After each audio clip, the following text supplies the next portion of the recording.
Time trial day on La Vuelta. Stage 10, 25.8 kilometres around Valladolid. And the weather, thankfully, an awful lot better than it had been during the transfer that brought us here. Many teams arriving extraordinarily late onto a rest day that turned into a recovery.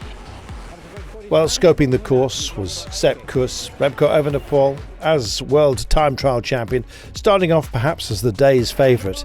But Filippo Ganna would go off earlier than he. Starting us off, Callum Scottson was first to come off the ramp, and this is what lay ahead of everybody. Very technical course, particularly at the beginning, and then some very long straight roads. One for the purists, really. One climb involved, only 500 metres in length at 7%. And so really this was all about the line, which was bisected by European champion Bissegger in a spectacular time that we thought might well stand as good enough for a top 5. Well, Filippo Ganna set off after around about an hour of racing and started to catch his Minutemen, one after the other after the other. He was absolutely in charge of the course, leading by half a minute over Bissegger at the first split, then 53 seconds, and when he came to the line, his gap had extended even further. And the speed he'd maintained through the course of 56 kilometres an hour is absolutely outstanding. Well, who could get close? Shout Almeida for UE Team Emirates, who've really transformed themselves into a time trialling unit. He looked very, very good for a top 5. Vingegaard, well, maybe an extraordinarily busy season is just starting to weigh on him a little bit.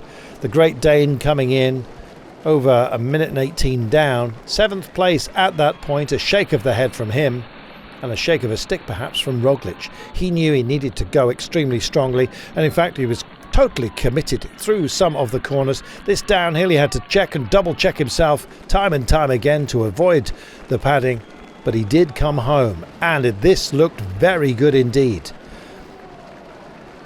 36 seconds down on Filippo Ganna, but his comparison really, the important part was the GC. And they were still to come out and on course. Remco Evenepoel, the world champion, setting off down the start ramp.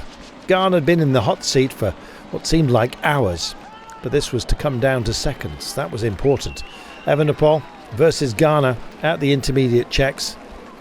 Well, he was down on Ganna, but up on his rivals, and Evenepoel spectacularly second the world champion behind Ganna, but by such a modest margin considering the effort that he's put in throughout this race.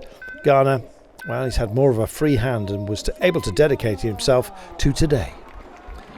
Sepp Kuss, our leader, set off in the red skin suit off the ramp and was attacking the course. His main worry was whether he would lose time to Marc Soler, who was also extremely committed out there. Kuss starting the day with a 43-second cushion over Soler. Martinez crossed the line, Soler just behind him. Martinez with a very respectable time for such a youngster in the early part of his career. Soler's time not enough to deny Sepp Kuss, and what a story we had throughout the day. Kuss is a man who has never had these demands placed upon his shoulders.